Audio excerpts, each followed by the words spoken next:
And then I made one of the biggest and best mistakes that I've ever made in my life. Have you ever, maybe the pastors, have you ever been, any of us that have talked, sometimes when you're talking, like right now, there's things popping into my head that I haven't got any control about. And you kind of step aside and say, huh? Well, I heard myself saying, you know what, honey? You read it in the Bible, you study it in the Bible, and then you make sure that's what that Bible says, and then you take that as a principle in your life and apply that in your life. And it doesn't make any difference if I like it or anybody likes it, you cannot go wrong.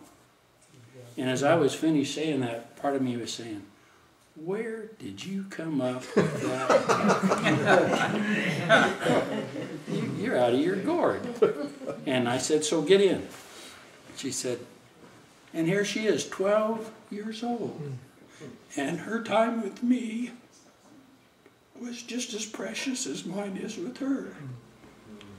And she said, Dad, can you come back and get me tomorrow? Well, yeah, honey, okay.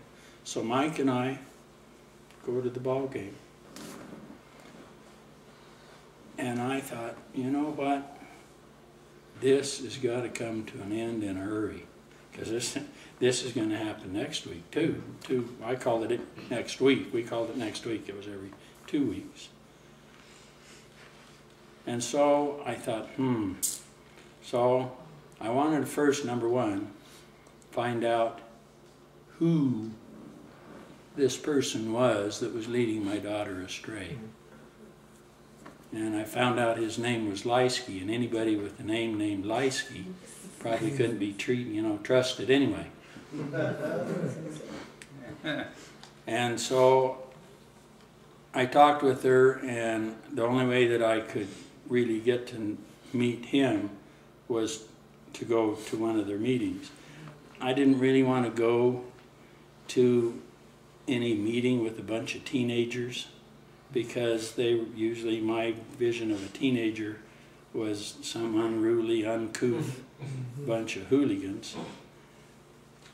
But I had to meet him, so I go to the meeting and I meet him. And lo and behold, he seemed to be kind of halfway decent. And the kids all get in a circle and they pass out the Bibles. They ask me to sit down. And I sit down and I thought, well, I'll just infiltrate this mess and figure it out. It shouldn't take too long. I mean, peanut eaters go to church on the wrong day. How hard is it going to be to figure out and find out where they made their left turn? Sure, we're done. Football game. So they hand me the Bible and I'm looking and it says, well, I know Genesis is over here and Revelation is over here, and somewhere down along in there there's some other stuff, but I couldn't remember in the years and years past that I had read the Bible while I was at a little boarding school one time run by the Presbyterian Church.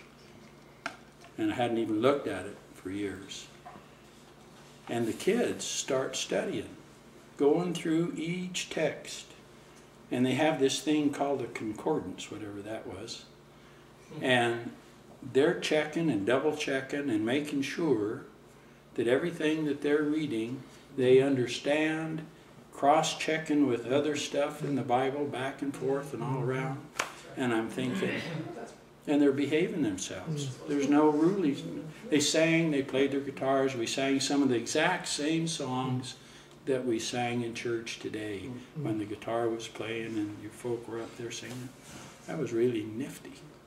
And Don isn't doing anything. They're studying it right out of the Bible. But still, I'm thinking, because they were studying the book of John. And so I thought, well, that's good. We ate some popcorn and we left. Next week, come back. Well, we can see. Meanwhile, I start reading. I go find my old Bible and dust it off. And I start reading. I find lots of Sabbath stuff, and it's all Sunday, of course. And we kept going, and I kept trying to infiltrate, studying.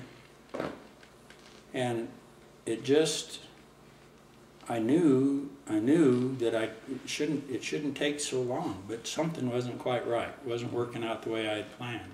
And then they fell right into my trap. They had a bunch of meetings going on, and in one night, and I was working nights, but we were going to be laid off for a while. So on Wednesday night was my last night, and the next night they were going to have a meeting, and they have the audacity on their little flyer to say that the subject of the meeting was going to be why they changed the Sabbath. Got them. This is going to be a cinch. I mean, they're even going to tell me why they changed it. Hey, football games, here we come. So I go in, and I think somewhere in between in there, they had a cooking class. And I was always interested in vegetarianism, but early on, when I lived in Boulder when I was a kid, and in my 20s, I'd heard that if you didn't eat the right this and right that, your hair would fall out. Well, by that time, it had done. So I said, So I went to this thing, and I'm a meat and potatoes. My mom, we always had meat, potatoes, fried the steak, take the flour. Those of you that have been carnivores before, and you sprinkle a little flour in there and get the grease in there and put the milk in, make milk gravy. You can eat carpet, books, anything with milk gravy on it. And they showed me how that first night, how to make milk gravy with cashews. Well, now there's some possibility here. So I thought, well, maybe I could use that as another way of getting in. And so I went to the meeting and sat down, and the pastor, Pastor Tim Gebhardt, said, "Don't you believe what I say? Don't you believe what I read? Listen to what I say, take notes." There's notes here that he gave us that night. And he said, then when you've got all that information, go home and read in the Bible everywhere that you can about this subject, and then pray about it and ask the Holy Spirit to tell you what the truth is. And if you're open, really want to know what the answer is, there will be a little still voice that will tell you that.